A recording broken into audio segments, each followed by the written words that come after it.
Hello, everyone, and welcome back to another episode of the Time Out with Tim podcast. Now, I'm really excited about this one. I actually have Beau from FreeCodeCamp on. Beau, thanks for joining me. I'm going to give you an opportunity to kind of introduce yourself to the audience here. Oh, hi. Yeah. Hey, Tim. Thanks for having me on the podcast. I'm Beau Carnes, and I work for FreeCodeCamp.org. A few of the things I do, I run their YouTube channel, which has been doing really well lately. We're almost up to 2 million subscribers. And I also am currently doing a lot to work on the new Python curriculum that we're going to be releasing right on the FreeCodeCamp.org. So we have a whole interactive curriculum to learn web development, and we're going to be adding a Python section really soon. That's awesome. Yeah. So I've known Beau for a while, probably over a year now, hasn't it been? Yeah, it's got to be close to a year. So Beau actually reached out to me right in kind of my early days of YouTube. I was maybe at 9 or 10,000 subscribers, and we started working together. And I posted some content on the FreeCodeCamp channel. It's an awesome channel, and for anyone that doesn't know what FreeCodeCamp does, kind of what the goal and some of the different aspects are, do you want to maybe explain that to them? Just give kind of a high-level overview of what FreeCodeCamp is. Yeah, sure. And I'd forgotten your channel was so small when we first started working together, because you're over 200,000 now, right? Yeah, I just passed 250,000, which is absolutely mind-boggling. So yeah. Wow, so it's grown quite a bit. So let me talk to you a little bit about FreeCodeCamp. So the main thing we have is at FreeCodeCamp.org, we have an interactive learning curriculum. So there's interactive coding challenges that you can do right in your browser and instructional content. And it takes you all the way from knowing nothing to being a full stack developer. So it focuses on JavaScript, HTML, CSS. You also learn stuff on the back end, like with Node.js, React, MongoDB. And there's it's very well-rounded. Once you go through the curriculum, you'll have a pretty well-rounded education as far as being a full-stack developer. And it's a great place for anybody to start that doesn't know anything about programming. And like I said earlier, we're working on rolling out some new certifications. So right now there's 6 certifications. Pretty soon we're going to be increasing it to 10 certifications. And we're going to be adding additional certifications that focus on teaching Python. And so keep an eye out for that, because that's going to be rolling out pretty soon. And I've been helping out a lot with that. We also have our YouTube channel, and I'm the one responsible for running the YouTube channel. And on that channel, we post full courses about a variety of technical topics. Like we have courses on Python, JavaScript, Ruby, C, C#, pretty much every programming language, all the popular programming languages, and a lot of the popular frameworks, and a bunch of other things. If you're looking for to learn about any programming or technical topic, we may have a course on the FreeCodeCamp channel. Another really good course we have on there is a TensorFlow course that Tim created, that you created. So we've published a few courses from you, and people are really liking it on the channel. Wow, that's congratulations. Like, that's absolutely amazing. I know you guys did a lot, but to be honest, I didn't know about all of those things that you just said. So I'm sure that's going to help not only myself, but a lot of people that are listening. So how long have you guys been doing FreeCodeCamp for then? Because that's a lot to accomplish. I would imagine it's been a few years, but maybe you could speak to kind of how you got started with FreeCodeCamp. Because I know, actually, let me rephrase that. So I know you have this robot channel on YouTube, right? I've checked it out. It's pretty cool. Do you want to first talk about what this robot YouTube channel is, and then how you kind of went? Was that after you started with FreeCodeCamp, or was that beforehand? Oh, well, yeah. So I have a personal YouTube channel called Robot Family, and actually I started it after I was involved with FreeCodeCamp.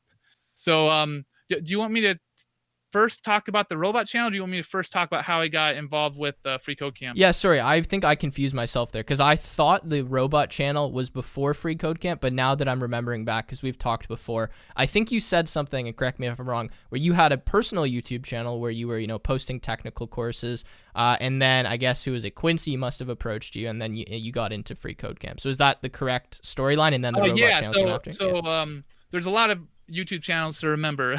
So I have a robot toy channel that I'm actively growing right now, but I used to have another channel called JS Nuggets, where I would post small JavaScript tutorials. I would publish one tutorial a day, and they would just be like 3-minute tutorials.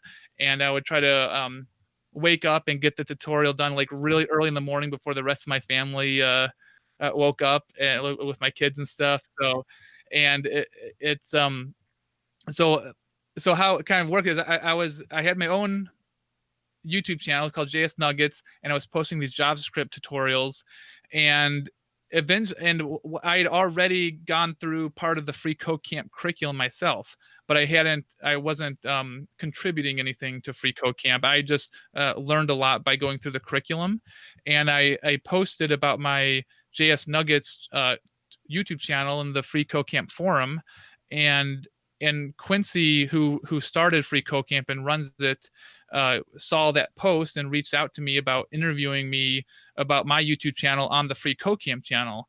And this was back when the FreeCodeCamp channel only had about 70,000 subscribers, so it was a lot smaller than it is now. And at the end of that conversation, this interview that was for the FreeCodeCamp channel, Quincy asked if I wanted to start, if I'd be interested in posting some of my JavaScript tutorials on the FreeCodeCamp channel. And at that point, I think my channel was only like 2,000 subscribers, and I saw this FreeCodeCamp channel that was 70,000 subscribers. So I figured I just completely abandoned my my personal channel and started only posting on the FreeCodeCamp channel. And I started, and I quickly became one of the main contributors to the FreeCodeCamp channel, to the point where I kind of took over the channel. And this was all as a volunteer. I was just doing this as a volunteer. Now I started running the FreeCodeCamp channel as a volunteer, and I got more and more involved with the FreeCodeCamp community until Quincy asked if I wanted to come on full time, and I said yes. We're up to 8 employees with FreeCodeCamp, and pretty much every employee started out as a contributor and just volunteering time to help build up the community before being hired on full time. And that's exactly what I did. So I did have I had 2 other software development jobs before I switched over to FreeCodeCamp. But it's been the other jobs I was at, I knew that they were just stepping stones to get to the position I really wanted. And then when I got this offer, I knew that this working for FreeCodeCamp was the job that I really wanted. And so I've continued to work with FreeCodeCamp and just continue to help wherever I can to build up the community. Yeah, that's amazing. The thing with FreeCodeCamp that amazes me is the fact that it is, you guys don't try to really generate a profit, right? You're just there for the community. Obviously, you need to pay yourself and run the business, but there's no ads. Like, even on these massive technical courses, you would think anyone else would just run ads, because why not? But you guys have just built such a strong community of developers. It really amazes me. And like, I remember when you guys first showed me the channel, probably last year, you were at just maybe about 1 million, or you had just hit 1 million subscribers, and now you're almost at 2 or just past 2. And the community around FreeCodeCamp just seems so strong. Like, even the forum, I've met a ton of creators just by looking at FreeCodeCamp and saying, oh wow, like Beau featured this guy, let me reach out to him and see if we can do something. And you guys really also have helped me. I mean, I honestly can say that my channel probably would not be at the same level it is today without FreeCodeCamp, because you guys reach out to, high quality creators that might not have as much, I don't want to say clout, but maybe, maybe that's the right word to use it, on the platform, and you showcase them and you tell other people, it's not just about FreeCodeCamp, but it's about learning coding and showing all these other channels. So that's great. I'm happy to hear that you feel like it's helped your channel out a lot. And that's one of our goals is, so we post courses from a lot of different contributors on the YouTube channel. And we have a few goals with that, but one of them is to bring awareness to really good instructors, and we hope that people will kind of see these great instructors on the FreeCodeCamp channel, and then hopefully check out their other content that they have. So a lot of the people whose courses we post have their own YouTube channel, and I've heard from quite a few people that have said that it's led to a lot of like getting a video on the FreeCodeCamp channel has led to a lot of people finding out about their channel. For sure, yeah, and that's exactly what it did for me, especially when I was at smaller numbers. I would say not as much now, just because just with volume, more people already know about me. But back when I was at like 9,000-10,000 subscribers, remember the day, like probably the week after I posted on your channel, my subscriber growth was like double or triple, and I was seeing, that was back when I was getting like 50-60 subscribers a day, and then the next day I hit like 500 or like 400, and I was like, wow, like it's pretty amazing. So I mean, yeah, thanks Beau for all of that, and we've worked together, and it's just a great opportunity to share some content that some people might not be able to see on the smaller channels with everyone. So I'm sure a lot of other creators appreciate that. Nice. So how's the robot channel going? So is that something that's more of a hobby? Do you do that? You have a daughter, right? One daughter? I have a son. A son. I actually okay. have three sons. Oh wow. Okay. So I have a 2-year-old, 5-year-old, and 7-year-old. So are they involved in the robot channel? Yeah. So that's kind of the reason why I started this robot family channel. Well, first I was already kind of experienced with YouTube, running the FreeCodeCamp channel, and I wanted to kind of branch out and kind of do something on my own. So the FreeCodeCamp channel, I have a lot of control over it, but I mean, it's still part of this organization. Of course, we still have other input to what's going on the channel, and I decided I wanted to kind of do something completely on my own. So one of I had two main goals for this robot family channel, which was to have something fun to do with my kids, because I make these videos with my kids, and then I also had the goal of eventually getting robots donated to our family. So I wanted to get free robots for my kids, that companies would donate to, so we could feature them on the channel. And I would say we've had success on both fronts. It has been a fun thing to do with the kids, and we've gotten quite a few robots donated. So it started out with just some robot toys that we already had that we made videos about. And eventually I started reaching out to companies to ask if they would donate robots toys to feature on our channel. And a lot of them said yes. And now we're at the point where we're getting companies just reaching out to us about different things to feature on the channel. That's awesome. Yeah. So it's generally like fun scripted videos where the robots are characters and the robots are interacting with each other. And a lot of times my kids will be part of the video, and like my kids will be talking to the robots. And it's been really fun. And it's one thing that I wasn't expecting is that we're starting to actually make some money off the channel too. So now we're getting, I don't think so we're kind of more of toward the younger audience, because featuring my kids, and so it's more of like a kids channel. So I don't think kids channels get paid as much as like technology channels. So I'm sure Tech with Tim is probably getting more money per ad than what we're getting on Robot Family. But and then we're also starting to be able to get, when companies reach out to us about featuring their product, we're kind of at the level where I can ask for money in addition to the free product. So we get the free product and additional money to feature their product on our channel. And it's been really fun. Yeah, that's awesome. That's great to hear. I mean, that's such a cool thing too, because your kids are involved in that and you guys are growing it together. So that's great to hear. And so my 7-year-old was like inspired to, he wanted to create his own video. So now he's actually getting into creating videos completely on his own. Wow. I kind of help him a little bit, but I had an old camera lying around that I let be his camera. So he's been inspired to start creating his own videos, and I've been able to even help him do some editing and stuff like that. So it's been a kind of a good learning experience for him too. For sure. And I mean, that's a great skill to have, regardless of if he's going to continue on YouTube or not, to start getting more fluent with technology and, editing and having something to do. So that's awesome. Okay, so what I wanted to ask you now is, I know you mentioned that you had some software development jobs before, so I wanted to get what your experience with programming is. So, like, do you have a degree? Are you a teacher? What is your professional experience, maybe? So I used to be a high school teacher. Well, I actually taught pretty much every grade. I taught because I was a special ed teacher, so I could teach elementary, middle, and high school. But I ended as a high school teacher, and while I decided I was kind of ready for something new, so I completed this online degree. So I did get a degree in software development, but it was through an online school called Western Governors University, and they allow you to work at your own pace. And I was just really ready to be done teaching.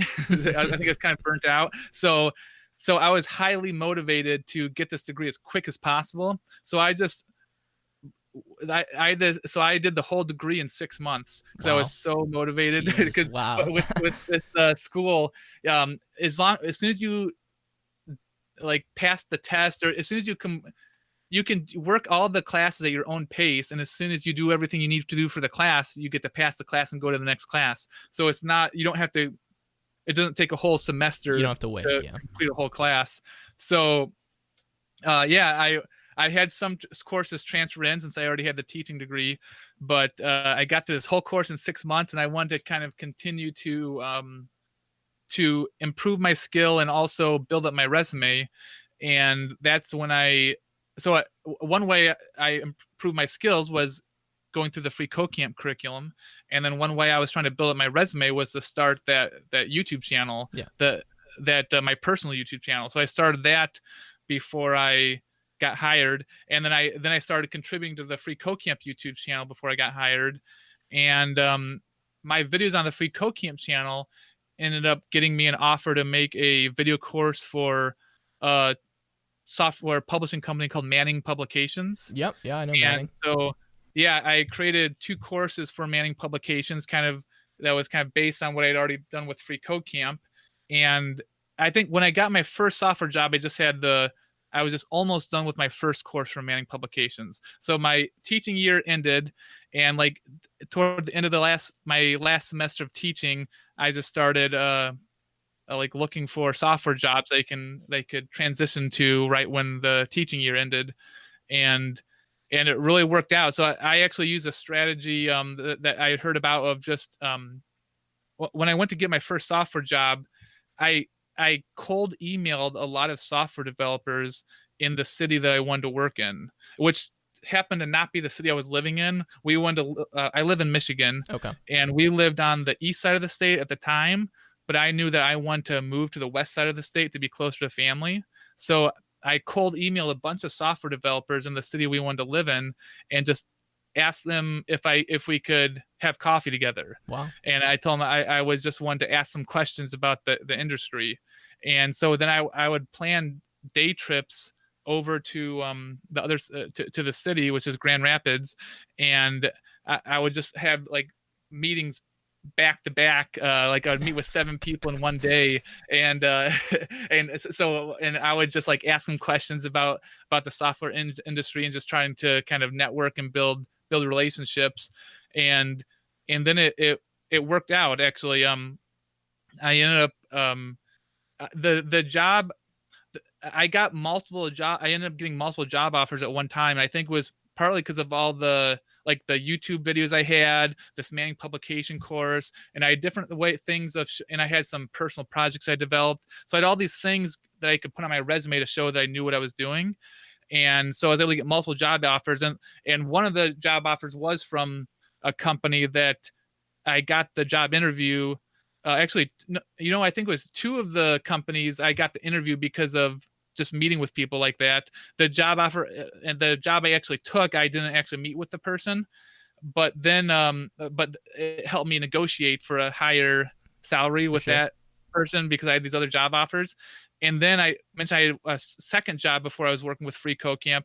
And the second job I had was at a company of someone I had met with the CEO of that company in my initial exploratory phase when I was meeting with all these people and these software developers in the industry. One of them was the CEO of this. It was a pretty small software company in Grand Rapids, and so it kind of worked. In some ways, it worked out. So it was like way later after our initial meeting, but you don't know when you're like connecting with people and developing your relationships, you don't know when that could possibly pay off in the future. So Wow, that's yeah, I mean that's a pretty cool story, and I mean that's such initiative too, right? That seems like a really good idea. I mean, would you recommend that to people to say they're looking for a job in a new city or just in an area, reaching out to others that are already in the field and just making connections? I mean, it seems like an obvious answer, but it worked for you. Yeah, I would definitely recommend that. And one thing that also helped me was, so I wasn't just trying to uh, hopefully get a job at these people's companies. It was also, I wanted to learn more about the industry in that area, because um, just because like a certain programming language or framework is really popular in Silicon Valley doesn't mean it's going to be popular everywhere. Like For I sure. think different regions have different programming languages and stacks that are more popular for that region. So I was able to, like, meeting with people, I got to know like which technologies were common at these companies in this area. So a lot of I've a lot of people ask, like, which programming language should I really focus on learning, or what should I learn? Should I learn this framework or this framework? And I think some of it depends on what companies use in the area that you want to get a job in. So first you should kind of determine where you want to get the job, and then you can find out what programming languages are used in that area, and that can kind of help guide you on which things to learn first. I mean, I definitely recommend learning JavaScript first. I think that that's a good, but almost every company uses JavaScript because it's used in every website, and even can be used on the back end. But as far as like what else to learn, I would recommend just kind of finding out what people are using in the region that you want to work in. Yeah, that's really good advice, actually. And I think that answers a question for a lot of people of what do I learn? What do I do next? I mean, reach out to people, make friends, make some connections, and get some more insight, right? Because it's one thing to go online and hear, articles from me and you saying what to learn, but to actually get it from someone firsthand who's working a job that you want to work at or is in the same industry is really valuable. That's wow, that's cool. That's great advice. And I guess now with LinkedIn too, I mean, it makes it even easier. You don't need to drive 3 hours to go actually meet someone in person. You could cold DM them on LinkedIn and, have a little chat there. I know personally I Yeah. get tons of messages on LinkedIn all the time. And if I see something that makes sense where someone really put some thought into it, I'm always open to answering those and chatting with people. So that's And awesome. that makes so there was actually a few people I met with that I just did a video call with. So you don't necessarily Yeah, have to. It is. I think it's better to try to meet with someone in person. But if the place you want to live is like really far away, you can always just have video call meetings to ask people for questions. sure. Yeah, that's a good point too. Hop on the phone. Yeah, that's great.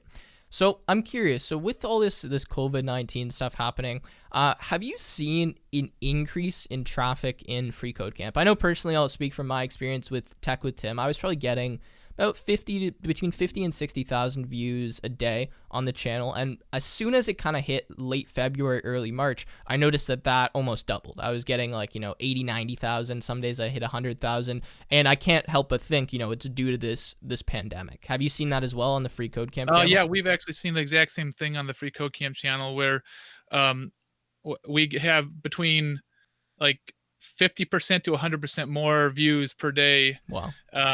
I mean, I probably I think overall it's maybe closer to 50%, but some days we get like 2 times more views as we were getting before. And I think we've seen a similar thing just on all throughout all of Free Code Camp, like even on our Yeah. freecodecamp.org. And so I think that people are kind of using this time to a lot of people are trying to take advantage of this time where there's not a lot of other things to do to improve their skills. And it's possible. I mean, it's hard to know the reasons that Mhm. everyone has, but I mean, some people probably have lost their jobs because of this and are looking to get a skill that's more likely to be around for longer. For sure. Because I know, I think I definitely have heard of software developers losing their jobs because of this pandemic, but I think it's less common. So if you're in the software industry, there's more opportunities to work remotely and to continue working despite everything despite having to stay at home and stuff like that. So it kind of insulates you from some of the bad things that are happening to a lot of other people. Yeah, for sure. I mean, I would also say some software companies, I mean, take Shopify or something, for example, right, have seen massive increases to the point where they've had to hire more people. So I think the software industry is one of the only ones that really has kind of come away, not, I don't want to say untouched, but relatively, untouched. If anything, like companies like Zoom, for example, that have, gone up like tens of thousands of percent in stock price, which is ridiculous. Actually, don't hold me to that because I don't know if that's true. But anyways, just massive booms. So that's pretty Yeah. crazy. And for me, like, because I was already working from home before this happened. I mean, I did change a little bit where I would sometimes go into a co-working space, but to work. But then I had to stop doing that because everyone, since Yeah. we had to stay at home. But it didn't affect me as much as it affected a lot of people. Yeah, for sure. I'd say the exact same for me. I mean, like, as much as I was a student beforehand, like, I'll be honest, I didn't, go out that much, go to too many classes. And for me now, I work at home anyways, right? I do the YouTube videos from home. My internship's going to be remote now. So it doesn't seem to affect me too much. And for many other people I know in the space, they don't seem to be too affected, although I guess that's situation by situation. One thing that was different for me, though, some people I've heard just have a lot more time to learn things and improve things. I think that's why we're seeing this Yeah. uptick on our channels. Me, I have a lot less time because we have the 3 kids, so Yeah. they're all home from school, and so I have to do a lot more helping with the kids, and it's been worse for my productivity. Yeah, I would imagine. I mean, I think a lot of people would probably say that as well. Regardless if they have more time, their productivity would likely be decreased. I mean, for me, I know personally I work better, alone, kind of isolated without any distractions. And even just being back at home, right? It's so easy to, go upstairs and talk to your family. Not that that's a bad thing. Or like, have people bugging you or whatever it is. So that's interesting to consider. So I guess none of your kids, like, they're all at home. Is your wife at home or is it just you that's dealing with that? Yeah. So she's home too, but I'm pretty sure she had COVID-19. Like, she was in bed for quite a few weeks, Wow. and so that made it challenging for me. I can Since imagine. I Yeah. was still trying to do my job and have watch my kids, but that's she's recovered, so That's good to hear. things are Yeah. starting to get back to normal. Yeah, for sure. That's nice. So I guess since we're on this thing of education, people learning more, developing new skills, I wanted to ask you, and I guess you probably have a good perspective because you were a high school teacher and you did the I guess the Free Code Camp curriculum and this online course and stuff. Would you say that Free Code Camp is meant to be a substitute for a formal education, or more of something that's on top of that, something else that you can do? Well, I think a lot of the people that are using Free Code Camp are people that are kind of past the age that you would normally go to college, like past college Yeah. age people. A lot of them are older people that may already have another job, and they may already have kids or a family, and they're just that they want to be able to kind of learn at their own pace, and maybe switch careers. But I think you could also use it. I think you could almost use it in replacing college. I mean, you don't need. Uh, I mean, college is good. So there's definitely a lot of opportunities that opens up if you go to college. But I think that if you're going to spend, a lot of people spend 4 years going to college. If you spent 4 years just learning things on your own and developing projects, and maybe trying to get your own clients and being able to develop things for actual clients, I think that's going to look even better on a resume than a degree if you don't have any real world work experience. Like, the amount of real world work experience you could get in 4 years is quite a bit, if you just really focused on learning on your own, like learning through Free Code Camp, learning through other resources, trying to develop, maybe even developing, like creating a YouTube channel to show off what you know, if trying to get your own clients, like through, like maybe trying to ask local businesses to develop apps or things for them. I think that could set you up way better to get a job than a college degree some of the time. I mean, you can always do both. I mean, I guess you could go to college and do all this other stuff, but you only have time for a certain amount Yeah. of of things in your day. And almost every major tech company have said that that college degrees are optional.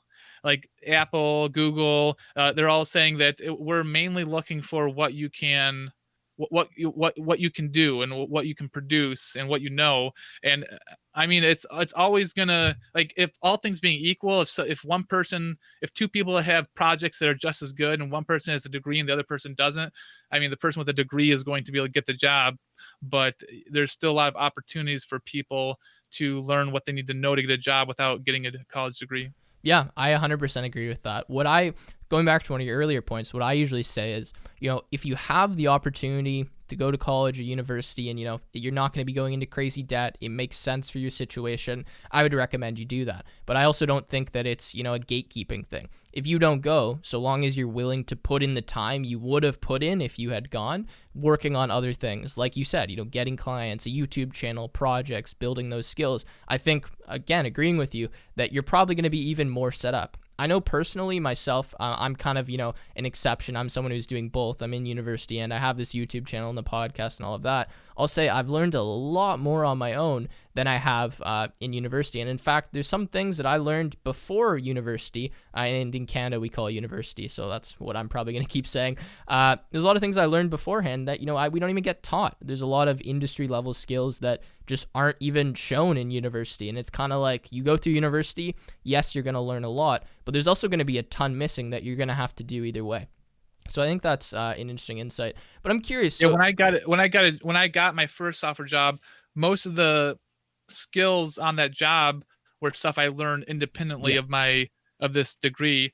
And then also, I think the reason I got a job was mainly because of all the extra things I did. I mean, it didn't hurt that I had this software development degree, but I think the things that made me stand apart were more the stuff I was doing on YouTube, this Manning course, and then also I had I wrote an article that got published on the FreeCodeCamp news publication, all about the strategies I used to complete this degree in 6 months, and it was ended up being a super popular article. And I think that just having the article about how I was able to do the degree in 6 months was even more helpful than the actual degree when it came to getting a job. That's funny. That's funny. Yeah, that's I mean, I agree with you that the reason I was able to get all the interviews I did was strictly because of the stuff I did outside of school. So I interviewed at Shopify and at Microsoft, and at both places, not once did I get asked about anything I did in school. Not once did I get asked about my grades. They didn't even care where I went to school. In fact, they gave me an interview before they even saw my resume at Microsoft because they saw my YouTube channel and they saw the extracurricular stuff that I was doing. So I think a lot of people have the misconception that there's this gatekeeping. You need to go to a big school or you need to go to a really good school, not even just a school in general, to get a job in software or tech. But I would say that as the years are going on, we're slowly moving away from that, where more companies are realizing it's not about, what you have on your resume. It's about what you actually know. It's about what skills you bring. Do you work for a tech company now? Yeah, so I'm not, I guess you wouldn't have even known. I just feel like I've said it so many times on the channel, but I'm actually, I'm going to be interning at Microsoft remotely. I'm starting in about 2 weeks, so. Oh, awesome. That's really exciting. Yeah, I'm really excited about it. It was, it was a lot of hard work. Those interviews, they are as difficult as people say they are. But really excited. I'm happy that's still remote because there was a time where I was pretty concerned that it was going to be canceled because some of the emails I was getting were not, the most positive things in the world. They didn't want to instill any false hope, but it's good to hear that it's going to be moving remote. So waiting to see how that's actually going to operate and work. Are you still in college, right? Or have you graduated? Yeah, no, I'm only in second year. So I just finished second year probably like a few weeks ago. Wow, you're gonna be set up so good to get an awesome job once you're done, or maybe you're not even gonna try to get a job because you'll be making so much money off of all your courses and your YouTube channel. Yeah, that's curious what you bring up because I don't know, right? I get asked all the time. Like probably the most famous question I get asked is like, what's your 5-year plan? What's your 10-year plan? And I don't know. I have no idea. For me right now, it's just about trying different things, figuring out what I like. Obviously the YouTube channel is doing well. I don't really need a job. I could continue doing this as long as I want, but it's a question of, do I want to do that when I'm, 25? Do I want to keep doing this? Do I want to run something else? So it's going to be interesting to see what happens in the future and what opportunities. Well, you're positioned very well for the future. Yes. Yeah. I have a lot of, I'm, thankful I have a lot of opportunity, although that did come with a lot of hard work. So, I would say it's deserved. So what I wanted to ask then, as we're on this thing of education, is do you think that this pandemic that's happening, and this is what I've wanted to talk about this a lot, and you, I think, are the perfect person to ask. Do you think this pandemic that's happening right now is going to shape or change what the future of education looks like? So for me personally, when I look at this pandemic, what I've seen is what inevitably was going to happen: online education, more people learning independently online at home. I was kind of imagining that was going to happen anyways in the future at some point, and I feel like this has sped that up. Would you agree with that? Is there anything else you think that, as a teacher, I guess, that's changed? And you have some sons as well, so I guess you kind of have a perfect perspective on that. Well, yeah, I mean, I do think it's gonna speed it up. I mean, now so pretty much all colleges and universities are having to do all online classes. So a lot of the colleges and universities that weren't planning on it have to do it now, and even high schools are doing online classes. Even my son's elementary school is trying to do online classes, but there's only so much I can imagine. you can. We're not getting a lot of valuable content from his second grade teacher while we're at home, but Yeah. but for like I think high school and college, there's a lot of opportunities there. For one thing that I think has to take into account is there's a lot of people making a lot of money on the way things were. Yes. So Yes. even if maybe it's better for people to be able to learn from home and not have to and maybe it's better for people can like start learning a lot of the stuff. The more stuff goes online, the more schools start to teach online, people realize, wait, I can get all this content online for free. I don't even need to be That's what I'm going to getting at. Yeah. this university. So I think there's going to be a lot of pressure from different corporations and universities to get back to how things used to be, because that's how they were making lots of money. And so I do think that there's a change happening, but there's also a lot of people that want to be how it used to be. Yeah, that's an interesting perspective, because regardless of kind of what's best for, I want to say, society or whoever's learning, these universities, especially in the United States, are making ridiculous amounts of money, right? I don't know the salaries of some of the professors and the administration, but I know it's quite high. And that's a good point. I guess regardless of if this is the best way to do it or not, they're going to try to do what's most profitable, which is unfortunate. But I think what this has done, at least for me, is kind of expose the fact that that's happening, right? That we don't need, 50 grand a year, 10 grand a year, depending on where you live, United States, Canada, to get this kind of education. I mean, there's platforms like FreeCodeCamp. There's amazing courses. I mean, I have education stuff I put online. And from what I've heard, and maybe you have the same perspective, a lot of people would say that some of these online resources are way more valuable than anything you get in class, whether it's the quality of teaching. I know personally, like, I don't personally pay, my parents pay, I'll be strict clear about that, for university. And I feel as though a lot of my professors are not adequate teachers. I'm sure they're very smart. They definitely know what they're talking about. But when it comes to actually teaching that to someone else, I notice a lot of times that they don't have that skills. Some of them hardly even speak English, and that's not to be, racist or anything like that. It is very difficult as a student to sit in a classroom and listen to someone for 2 hours that doesn't have the skill to actually teach you something effectively. Whereas online, if you don't like something, you can pause a video, you can rewind, you can really understand something. And I think that is what we're going to move forward in the future. But, yeah. Well, yeah, it's hard for professors at a university to really compete with what's out there online, because, like, for instance, one course we have on the FreeCodeCamp YouTube channel is called Python for Everyone, and it was created by someone kind of known as he's known as Dr. Chuck, and he's a professor at the University of Michigan, which is kind of a top level school. Yeah. So this is like a super well respected professor at a top level school teaching Python, and I think it's a 12-hour course that you can learn online. There's free courses from the top instructors in the world on most topics. Tons of top universities have released videos of courses online MIT, for free yeah, for anybody to watch. So it's really like just your average professor at a university can't really match the teaching skill as the top teacher in the world that's able to publish their course online, that they just have to record it one time, then people can continue watching it over and over again. So the main benefit of I think that there is the main benefit of in-person courses are like interacting face to face. You can kind of ask questions quicker, but now you can even, it's becoming more common to be able to ask questions online, like Yeah. like with FreeCodeCamp, with the forum, you can ask questions right away. But you still, I mean, networking is very important. So when you go to a university, it gives you a chance to really meet other students, meet the staff, and that can lead to opportunities in the future. So I think one thing, if you're not going to go to a university or like an in-person classes, you have to try extra hard to still develop relationships that can help you in your career. For sure. Yeah. And that's what I say as well. I think a big thing for me that I notice with people that maybe don't go or do go is motivation, right? At least when you're going to a school, regardless of if this is a good thing or bad thing, you're kind of being forced to do something, right? Like you have deadlines, you have someone who's kind of on your ass saying, do this, do that. You have these classes, you have a structured system.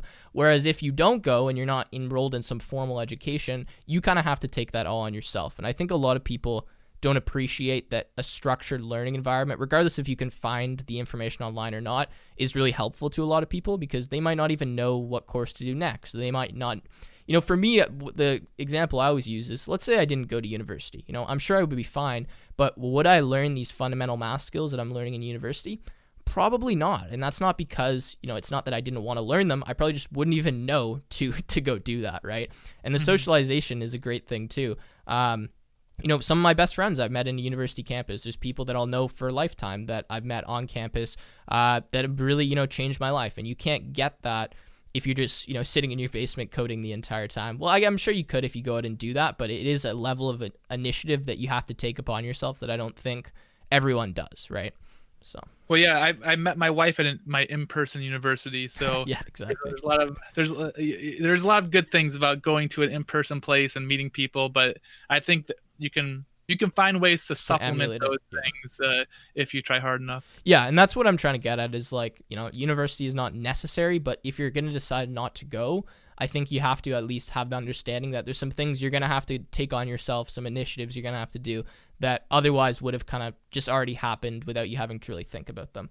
So what I wanted to ask you then, since we're on this topic, is if you were, say, like an elementary student or a high school student today, and you knew you wanted to be a software engineer, a software developer, what path do you think you would take? Knowing what you know now, having the experiences, going through and seeing some, like I'm sure you've seen millions of students and heard their stories. What would you decide to do? Would you go to university? Would you do a boot camp? Would you do the free code camp?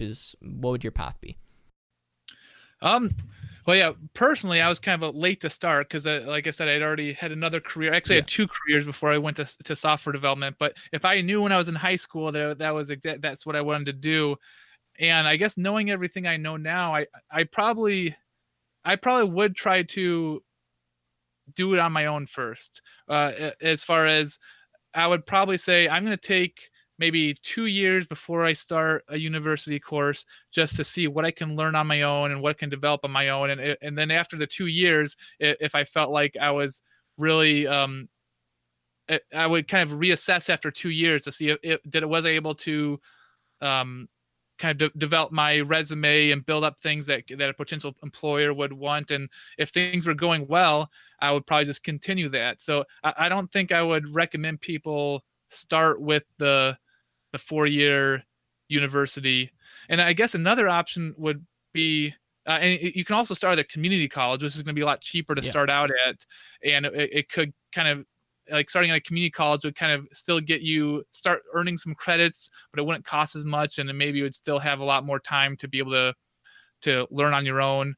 But I think no matter what you're doing, you should be learning on your own. Even if you're going to university, you need to have something that's going to help you stand apart. And so I think people should be focusing on developing projects, getting involved in open source projects, contributing to open source projects, figuring out how they can make things for family and friends that they can put on a resume. So I think being a self-starter and a self-learner is even more important than going to getting a degree. I 100% agree with you. And I think that's a good point that you brought up, is that I feel like a lot of people that come out of high school, they feel pressured to immediately make a decision, right? To be like, okay, I'm going to go or I'm not going to go. Where I think what you said is, there's nothing wrong with taking a year off. And in fact, I don't know if there's studies on this or anything like that. A lot of people that I know that have taken a year off have said it's the best thing they've ever done in their life. They said it, shaped them for the future. They got to learn a bit about themselves. They figured they needed it or they didn't need it, college or university. And in that time, they were able to, kind of make the decision, are they going to go or not? And I know a lot that ended up going after taking a year off. I think the risk for some people is to say, well, if I take a year off, I'm not never going to end up going. But I think that's a really good point, because there's no need to jump into a decision that could genuinely cost you a lifetime. I mean, hundreds of thousands of dollars in debt is not something that you want to take lightly as a decision. So taking a year off, taking 2 years off, learning, being a self-starter, like you said, I think is really important.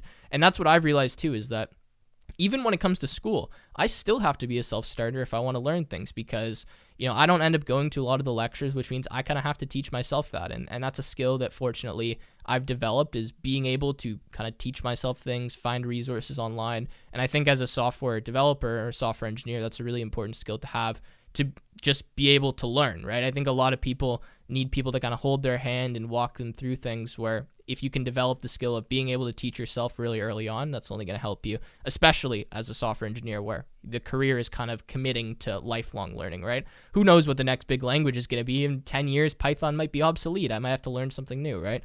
So I think that's a really important skill to have. Yeah, and another reason to not jump right into college is that, a lot of people don't go to college right away and then never use that degree. It's very common for people to get a degree and never use it. And even for me, my first degree is actually in video production, and I used that degree for maybe a year and a half or like 2 years max before I decided I wanted to switch over to teaching. So wow, I guess that makes sense. You make a lot of videos, so maybe that's where some of the skill comes from. So I actually have 3 degrees, and I'm able to use them all now. So I had video production, teaching, and software development, and now I'm able to combine all those things into creating software instructional content. Wow, that is like the perfect combination you could possibly have for what you're doing. That's wow. I just didn't know at the time where it was going to end up, but it did work out. That's funny. Yeah, that's actually wow. That I guess it worked out pretty perfectly. So what I wanted to ask then, I mean, you're a teacher, you've taught many people, run the FreeCodeCamp channel. I see a lot of beginners making mistakes in programming. I wanted to ask you, what do you think the number one mistake is you see from someone who's just starting to learn coding? Someone who's getting into the field, that, they want to be a software developer, they want to make games, whatever it is. What are some fundamental mistakes that you see commonly from those people? Well, I think one mistake is trying to learn too much stuff at the same time. So like there's so many different programming languages out there, so many different frameworks, so many different IDEs and ways to do software development, and there's so many different ideas on which is the best to use, or which is the best to do. Like this is the best programming language, this is the best framework, this is the best IDE. So when you're brand new, I think some people find themselves jumping from one thing to the other. Like they start to learn one thing, but then they find out, oh, actually this other thing is better, and like, oh, this other thing is better. So I think it's best to just find one thing and stick to it. Like one programming language, stick to it till you know it completely before you try to go on to learn another programming language. And that is actually one of the benefits to our curriculum on FreeCodeCamp.org is it has a single learning path where you just start at the beginning and you go through all the challenges till you get to the end, and it kind of helps keep you focused so you don't get spread out, like trying to go to learn different things. So that's what I would say. Just stay focused. You don't have to learn every single thing all at once. And there's even experienced developers never learn everything, and you just have to pick a few things to really get good at. Yeah, I think that's a really good point. I mean, what I always say is the more you learn, the more you realize how much you don't know. I mean, personally, like, I think what happens with a lot of people in the internet, especially, is, you get to like kind of the surface level of a topic, you get kind of good at it, and you're not far enough in where you just don't know how much other stuff there is to actually do. And it is really difficult to say, do I want to focus in this? Do I want to focus in that? So what I want to kind of combat your point then and say, Well, my perspective a little bit is I think that's important to focus on one thing, but I also think it's important to taste a few different things. I think that when you're just starting out, it's really easy to get trapped into maybe a programming language you don't like or only do one thing. And I know I see a lot of people that get discouraged because, they get really good at one topic and then they realize that, hey, I can't do what I want to do with this and they have to learn something new. So do you think it's important to try different technologies or to at least kind of taste them, right, and see what it's like? For me, I know when I was younger, something that helped me when I was like 12, 13, 14, I never really stuck to one specific thing. I learned HTML and then I learned CSS and then I did PHP. Sure, they're related. But then I did C# and then I went to Python. And it wasn't until I really got to maybe 15, 16 after 2, 3 years of learning programming when I was younger that I really dialed in on Python and started learning that. So what's your take on that then? Do you think it's important to try different things, or is it okay to just kind of pick one thing and dial in, like you said before? Well, I guess when you start as young as 12, then you have time Yes. to learn all those different things. That's true. I guess that's a very different. Starting that young, but yeah. but I do think it's good to be kind of familiar with everything.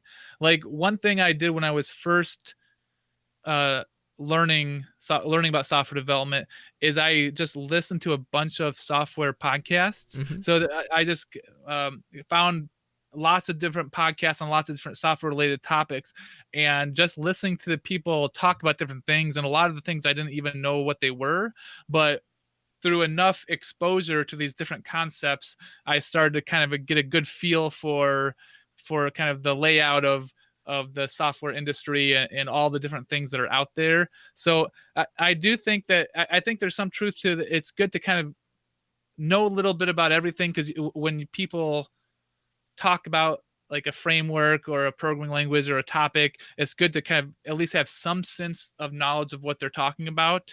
And so, but I do think you can kind of take it too far where you try to get a deep understanding of every single thing all at once. And I think I think at the beginning you want to kind of do a little bit of both, where you want some way of kind of getting familiar with everything and knowing what everything is, but you also want to just pick one or two things to really dive deep on. Okay, I think that's a good answer. And I mean, I know what the YouTube channel has done for me, at least. Just the comment section, like I try to read almost all the comments, has taught me so much about all these different frameworks and what's out there and what tools to use. Because, for example, right, I'll post like a Selenium tutorial, which I recently did, and someone will comment, hey, why don't you try Beautiful Soup? It's really similar to that. Or, hey, Tim, you posted this JavaScript tutorial. Why don't you try that framework? And there's things that I didn't even know existed that I learn about. So I think that's a good point, is being involved in some kind of community or listening to podcasts or just, keeping up with kind of new trends and what's out there is important, so that you at least have a general domain knowledge of kind of what's going on, so that like if you wanted to say make a full stack website, you at least have in the back of your head some frameworks or tools that you could just Google to figure out. Because I think the big thing for a lot of people that start out is they don't even know what's out there, right? I mean, I know when I started, I didn't know the difference between Python and C++ and C and Java, and like I had no idea, right? And until you kind of get familiar with the industry and what's out there, it's really difficult to kind of pick what you want to do, because you don't know. Maybe there's something out there that's better that you would rather do, right? Like I know I was really into making games when I started programming, and I probably should have just stuck with C# and done Unity if I wanted to do that, right? That's not what I'm doing right now, but I didn't even know that Unity was a thing. I didn't know that, you can make 3D games at home with a platform like that. So yeah, I think that's a good point. Okay, so what I want to ask next then, I mean, we both have kind of platforms where we're putting out content for free. What do you think of a platform like Udemy? I know people like, Sendex. Have you heard of that channel? Yeah. Yeah, I know he spoke out about this a while ago. A lot of other creators said they don't like the Udemy platform. They kind of refuse to put courses on there. So I was curious, like, what's your opinion of a platform like Udemy, especially when it relates to software engineering? Well, I mean, I think that there's good and bad things about it. I mean, there's definitely good courses out there on Udemy that you can learn a lot from.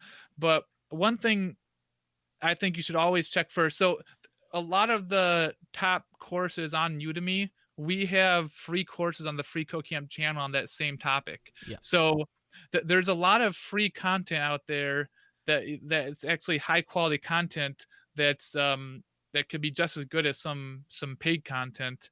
And also so I've tried to get courses for the FreeCodeCamp channel from a lot of different sources, and one thing I've done is is checked. Like I've checked the free courses on Udemy, and I thought, well, if people are posting a course for free on Udemy, they probably would be interested in sharing that with the free CodeCamp channel. But a lot of the free courses on there are not up to the quality Yeah. of the free CodeCamp channel, because that's the thing about a place like Udemy is that anybody can post anything, and there's nobody determining the quality. I mean, sometimes you can tell just based on the reviews and stuff, but there's a lot of shady things going on. Like I think Syntax, he was saying that people were taking his series, I think maybe from YouTube, and Yeah, reposting them on that's what I remember hearing. Udemy and putting them for sale.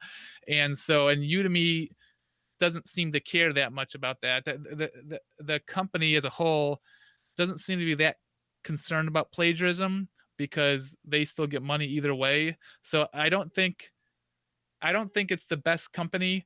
But I think, like, I'm not going to say that you should never get a course on Yeah. Udemy, because I think some of the individual creators that are putting courses on there, they're actually really good people. They're really good. They can make really good courses. So just because the company itself has shady business practices, the creators aren't necessarily don't necessarily have shady business practices, and there's definitely a lot of good creators posting courses on there. I would say first see what's available for free before you go to pay for something, and just keep in mind that some of the free stuff on Udemy isn't really that aren't isn't really that good material. Yeah, I mean I 100% agree with that. And I also know, like, I'm not a fan of the companies that do stuff like post a course for, $300 and then put it on sale for like $8. Like, that to me is just a little bit misleading sometimes. So I'm not a huge fan of Udemy, but I do agree with you. I think that I personally know people that post courses on Udemy that have had great success, that, people love their course. It's paid, they love it, it's great. But then same thing, there's no reason. For all I know, there's courses of mine that are on Udemy right now that people are just profiting off of. And I know Sendex was saying that it's very difficult with plagiarism across borders, right? Because I think Udemy's an Indian company. I don't know, but I'm pretty sure he said that for him to be able to even mark a course as plagiarized, he first has to purchase the course, and then he has to flag it. He has to send all these requests, and if the creator of that course lives in a different country, his chances of getting any of the money that they've sold his courses for is pretty much zero, right? That's kind of the issue with the plagiarism and stuff online. It's really difficult when it comes to legal stuff, because there's people all over the place, right? And if you're not in North America, the chance that you're gonna get anything, you're gonna be able to sue or anything like that is pretty slim.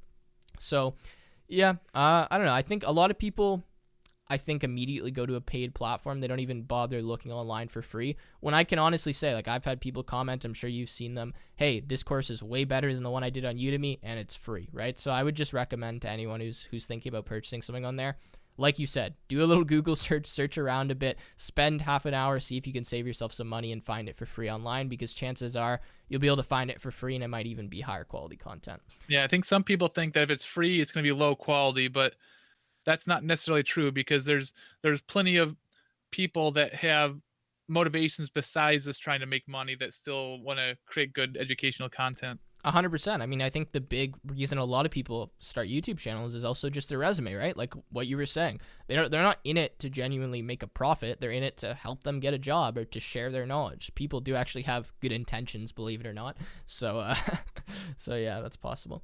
Okay, so yeah. I think we're gonna wrap it up after this last question here. But I want to ask you, what are the plans for FreeCodeCamp in the future? So obviously you guys have grown like crazy. I mean, you're helping genuinely millions of people learn to code, which is absolutely amazing. Where do you see this channel in, 5-10 years?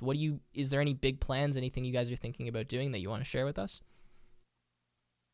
Well, yeah, I mean, for the YouTube channel, our plans are just continuing to post more and more comprehensive courses. I mean, the idea is that eventually you don't ever need to go to Udemy, because you can get every course for free right on the FreeCodeCamp YouTube channel.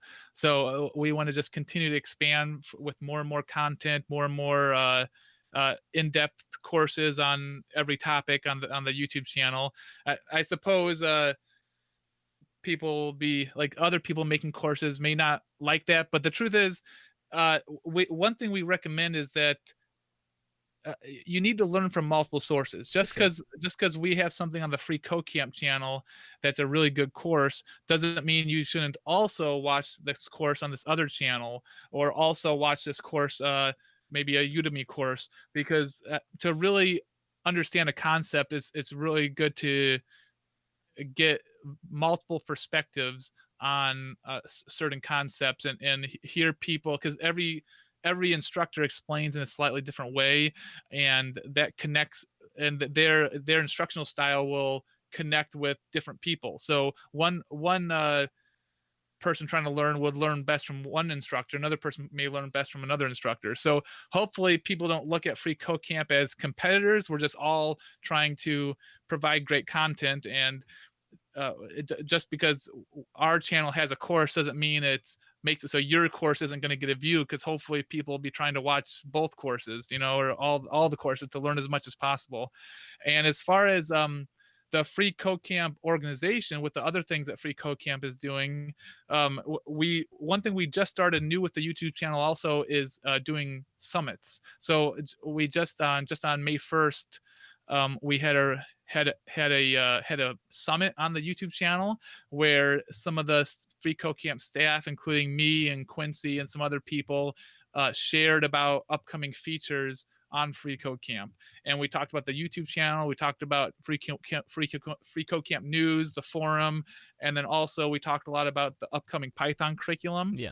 And so if you want to know about Free Code Camp and what's coming up, uh, just keep a lookout for the summits that we want to start doing them every month, to keep people updated of what we're doing in the for the community. And so, but the biggest upcoming thing really is the Python certifications we're adding to the curriculum. By the end of May, we should have the beta test site up for people to start going through the initial Python certifications. So keep an eye on out for that. Yeah, that's awesome. I think the Python thing's going to be a big hit. I mean, it's kind of the next big upcoming language here. Do you guys see yourself doing anything with other languages? Like, do you see, for example, I get asked almost all the time to put subtitles in like Hindi on my videos and stuff like that.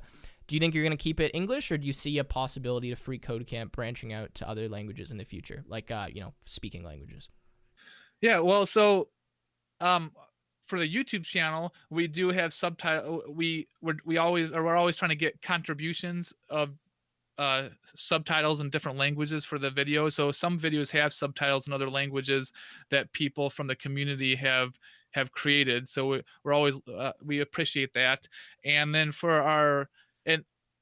and for the time being, we're not looking at creating a YouTube channel with the different spoken language, but that's something that we would be open to in the future. And for the FreeCodeCamp.org and the curriculum, we are looking at translating it into other languages. And one that's we all already have almost complete is a Chinese version. Oh, wow. So we do have a Chinese version of Free Code Camp. And we have one of our staff members actually is from China and lives in China, and is kind of heading that up and getting the Chinese version of Free Code Camp going. And we are eventually going to have Free Code Camp in like the top 5 world languages, or maybe it's the top 7. I can't remember off the top of my head now, but yeah, we do want to make free coding education as available as widely as possible to everyone all over the world. That's amazing. All right, Beau, I think we're going to wrap it up here. Thank you so much for coming on the podcast. I definitely, learned a lot about Free Code Camp and kind of your background, which was really cool to hear. Hopefully we can do this again in the future, and maybe we'll have Quincy on as well. Yeah, thanks for having me. I enjoyed it. Awesome.